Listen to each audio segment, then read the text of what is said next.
It is a joy to daven with Amy Robinson-Katz, our Ba'alat Tefillah, our prayer leader, and Carl Cedar, in that so much of what our prayers focus on, namely the need for partnership between us and God, partnership as community, they manifest. I delight in watching and listening and joining with them as months turn into years, seeing the degree to which their voices take turns and also harmonize. The medium is the message. This morning, our Torah reading is Bahar Bechukotai, Bahar the mountain, Bechukotai the laws. It's one of 7 parshiyot in which Torah readings, parshiyot, are combined. In leap years, they get split. It enables for these 54 parshiyot to have a voice on a regular, continuing basis. Bahar is distinctive in that it's a set of laws in which uniquely they are linked to being given at Mount Sinai. Here's the beginning of Bahar.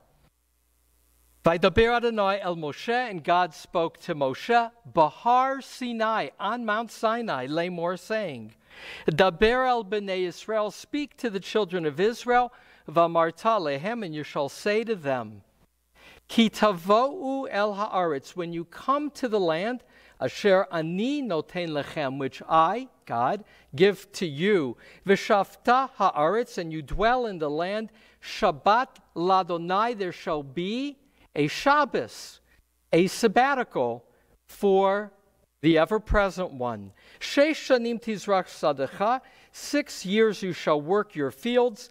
V'sheish shanim tizmor karmecha, and 6 years you shall pluck at your vineyard. V'asafta et tevuata, in the gathering of your crops.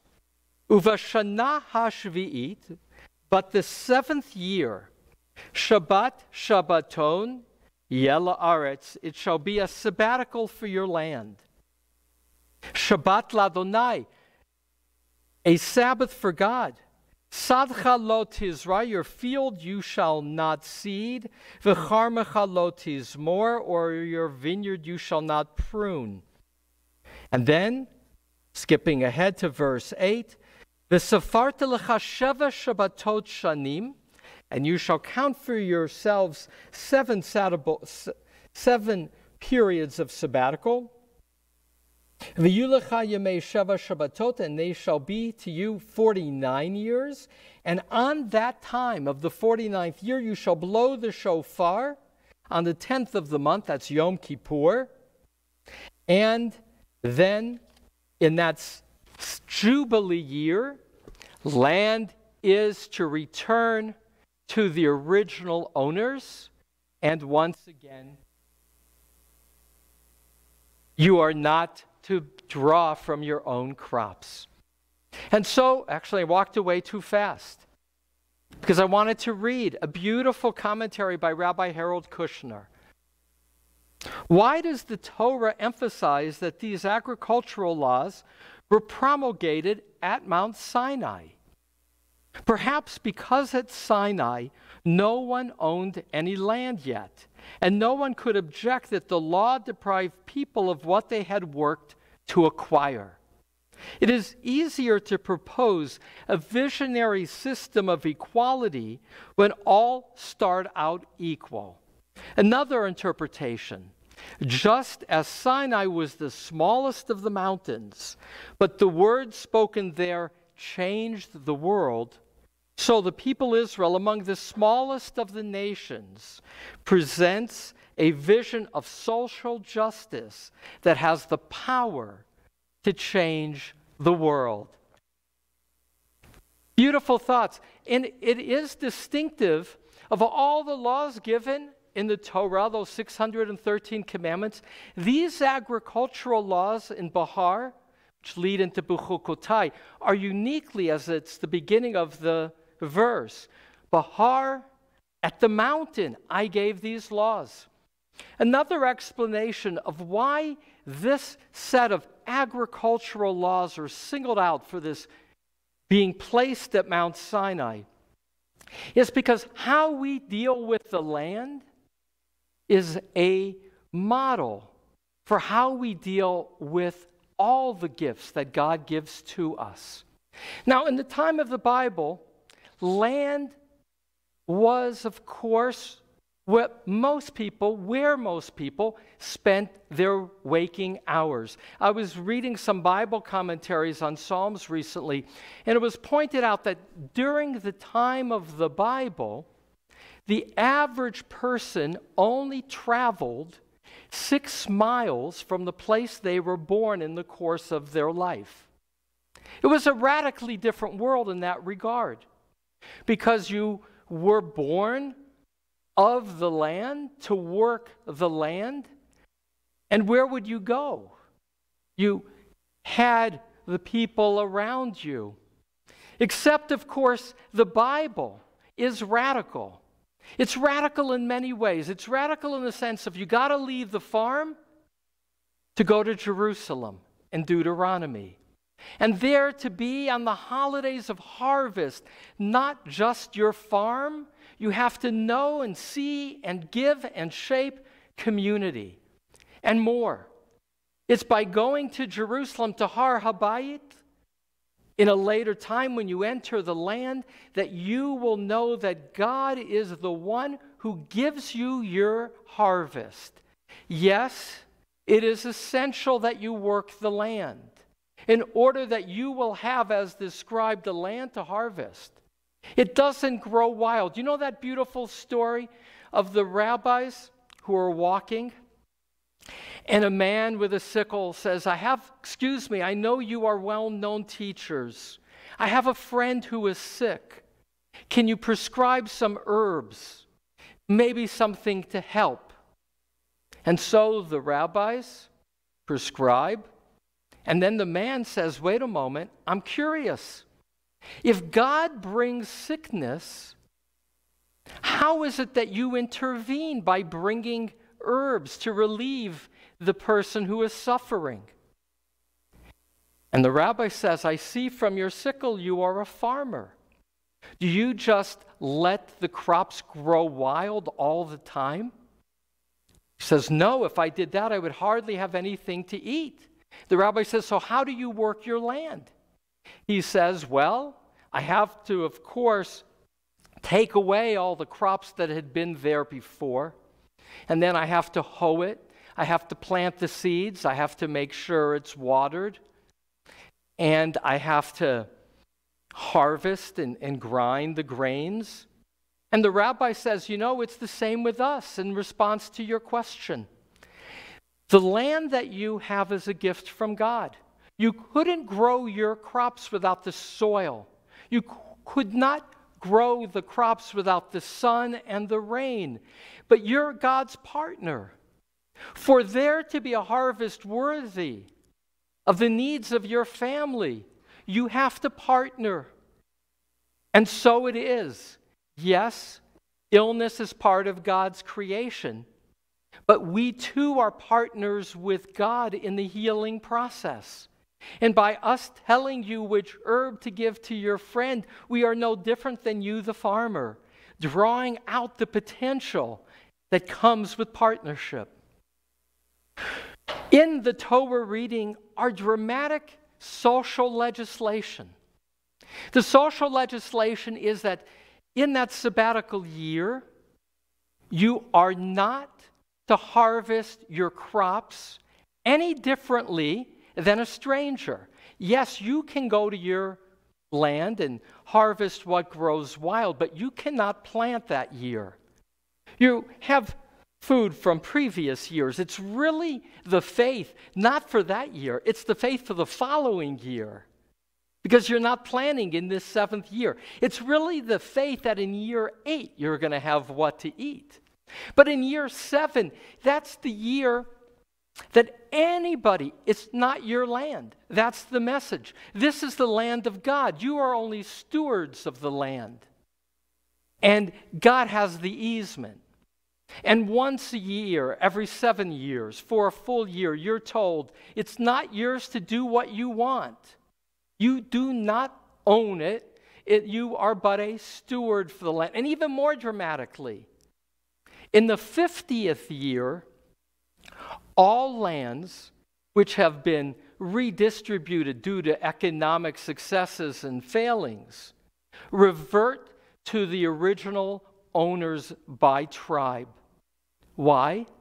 Because if God is the parent of all, the creator who has authority to make the laws, hope is essential. No one should feel that forever my children, my grandchildren will be encumbered by the debts that were part of my failings or the failings of the time in which I lived. Because as we all know, with humility, whether one has a job in COVID or not does not always depend on how good you are at your job. It has to do with the nature of the jobs themselves, which is to say there are forces greater than us. And what makes the Bible religious text, and not just good social legislation, which it is, but what makes it a religious text is the calling to see the world through God's eyes. How, as a parent, would you want your children to get along, to provide hope and opportunity? Which brings me to the farm. The farm is a large tract of land in Encenadas, donated by a Jewish family named the Leichtag family, who had a lawyer, a remarkable man. His name is Jim Farley. I know Jim Farley and his wife Judy because I'm privileged to be part of their extended family. Namely, when their daughter 18 years ago got married, she married the son of a cousin who's like a brother to me. And so I've known the Farleys, Linda and our families have known each other for 18 years. Jim was a lawyer, master's in tax. But the family, the Leichtags, trusted him, and they had a large estate. They said, we'd like you, when we pass, to determine how to make a difference in the world. It's privileged to have Linda here on this Shabbat that we're beginning to open up with our daughter Anna and her fiancé Lev. Because of partnership with God, we were able to, for the first time in over a year, have a little trip this last week. I say partnership with God because it's vaccines that allowed us to have a few days of travel in San Diego. Without vaccines, can you imagine what COVID would be doing to our country? And you don't have to imagine it. Because as the head of the WHO said this week, it will only get darker in days ahead because so much of the world does not have the vaccine, and now COVID is spreading in their midst. That's the darkness. The darkness of when, in this case, a pandemic takes root. But for us, we who are in this room, vaccines and human ingenuity has allowed us a quality of hope, a quality of freedom, due to human ingenuity, which is also a gift from God. And so this last week, we were out in San Diego and we stopped at the farm. The farm is about 56 acres, Encenadas, on a hill. You can see the ocean in the distance. It's right next to the botanical gardens. But Jim Farley, whose slogan is Farm On, had this vision. And the vision was based on the Torah reading this week. Namely, to reintroduce Jewish farming with concepts like the 7th year, the land is to lie fallow. As it's described in the Parsha, Shabbat Shabbaton la'aretz, it shall surely be a sabbatical for the land. It's as if the land itself is a living thing, and it is a living thing. That the land too has a need to replenish itself and to rest. And so he said, I want this, in a world in which so many people are leaving their Judaism, and more, in which so many people are being distanced from the land, and the sense of this partnership of soil and humanity, I think this is our opportunity to both make a difference in the Jewish world and in the larger world. There are something, I don't remember, I'm making up the number, 25 organizations, national organizations, that have their headquarters or offices at the farm.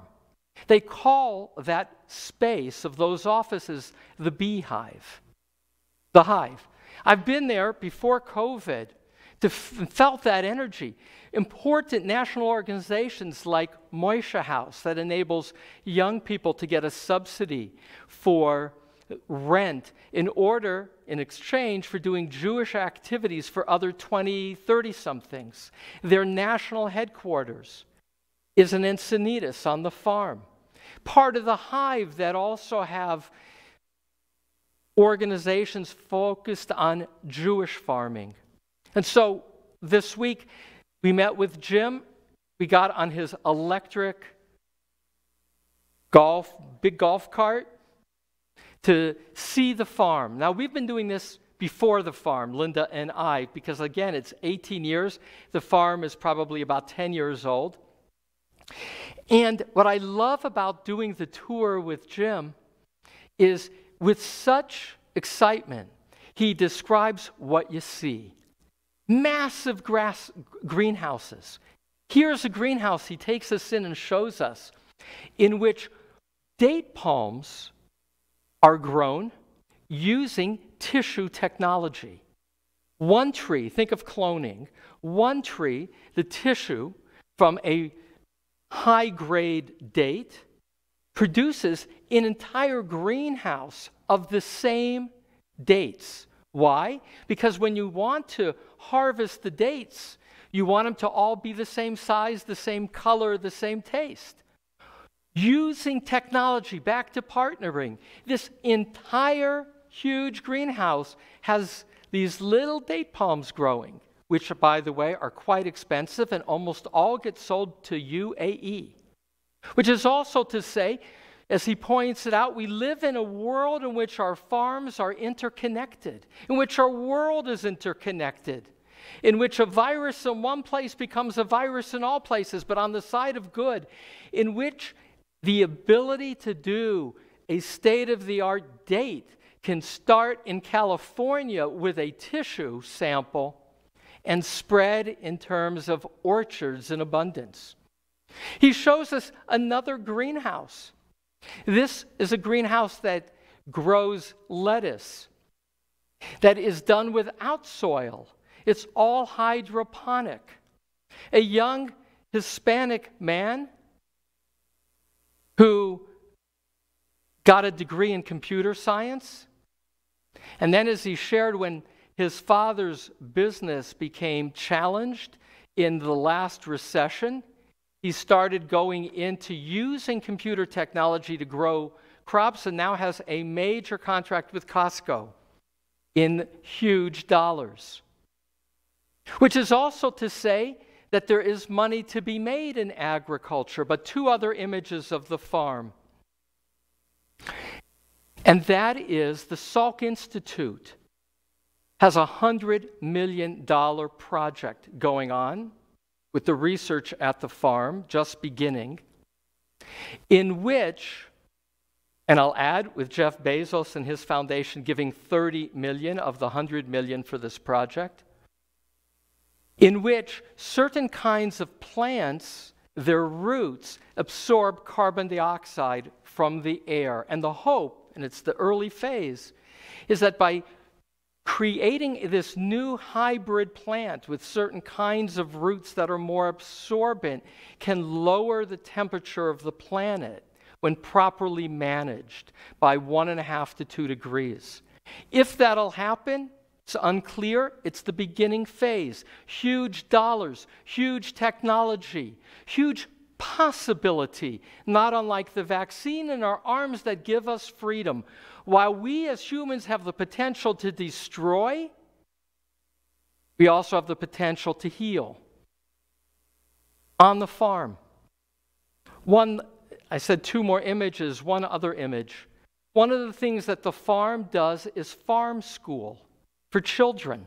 And we saw some of the children finishing their day at farm school, who seemed to be the white children, white meaning the local kids who could pay the money to get into farm school. And this, I don't know all the details of the payment process, but farm school quickly sold out.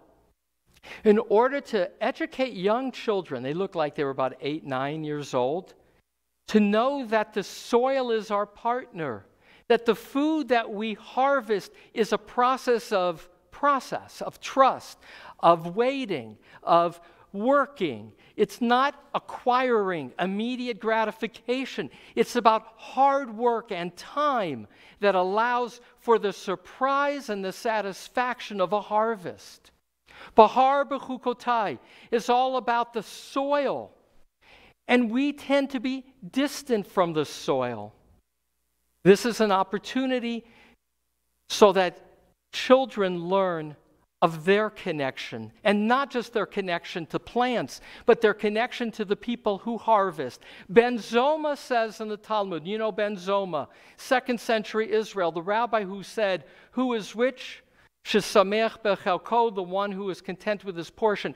Ben Zoma says, when I eat a piece of bread, it is not like Adam. When I eat a piece of bread, there's a whole network of people who have enabled me to eat my bread. There's the person who plows, and the person who harvests, and the person who grinds, and the person who bakes. When I eat a piece of bread, he said, I need to pause to say thank you, and to bring to mind that network of people who enable me to have that bite. We live in a world in which a man like Jim Farley can have a vision. He would be deeply embarrassed to know that I'm talking about him. Because what he will say of himself is, I just happen to be at the right place at the right time, and I've learned from everybody around me how to make this happen. The only adjective used to describe Moses in the Bible, hu haya ish hanav ma'od mikol adam asher al ha'adamah, he was the most humble of people on the face of the earth. Greatness is the ability to see yourself as a partner with all the people around you. Greatness is the ability to have the moral imagination to take a bite of bread and know that it's a gift of partnership.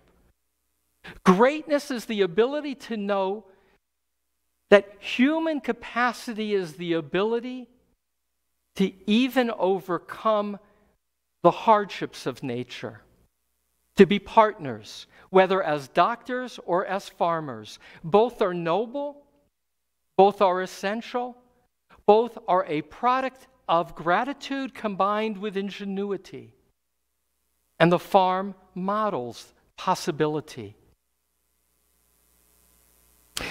Jim Farley said the most important film that everybody should see is David Attenborough's 1-hour documentary on the planet through the eyes of our grandchildren. Because through the eyes of our grandchildren, our world is really, going to hell in a basket. It pains me to my core to know how slow we have been as a planet to respond to the damage that we are causing our planet. That's only natural. Momentum is a powerful force. Immediate gratification is a natural inclination. Let me take mine is human nature, because we are by nature wired to be fearful, to survive, to know that there's dangers. But our Torah reading and our Torah itself calls on us to rise above fear to possibility, to trust. That is why these are the laws of Mount Sinai. Because at Mount Sinai we were given a vision of being a moral, ethical people. And that means to rise above one's own immediate needs, to see things not just from our grandchildren's point of view, but from God's point of view. Ribono Shel Olam, Master of the universe, Bahar B'chukotai. On this Shabbat, we're called to read of agricultural laws that challenge us in this day to know that we don't own the land. Our lives are fleeting. We are your partners, God, when we are at our best. You created a world of goodness. May we so work it, preserve it, and enable it to flourish. Amen. Just want to use this just for a brief moment to do a little addendum to my description of the farm, to share another important aspect that I didn't focus on, and that is it is a farm producing many, many vegetable crops, and I believe every day at the farm, almost every day, from early in the morning to mid-afternoon, people can come and pick up vegetables, organic vegetables, and pay whatever they feel is appropriate for them, or not pay at all.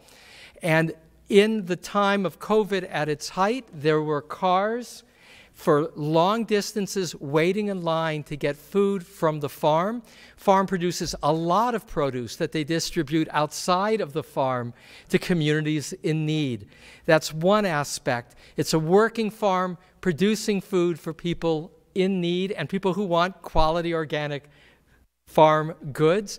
They also have an arrangement with Jewish Family Service of San Diego and the city of Encinitas to have 25 different people sleep in their cars at the farm every night, providing washer and dryers for those people to do their clothing. Many are students at junior colleges. There's a room for them to study. Once again, in our, not far, just down the road, Jewish philanthropy that links the Torah in such moving ways. And last, behind every great man, Jim Farley, and all the people who work with him, is Judy Farley, his wife. I want to do a shout out to Judy as well. Thank you.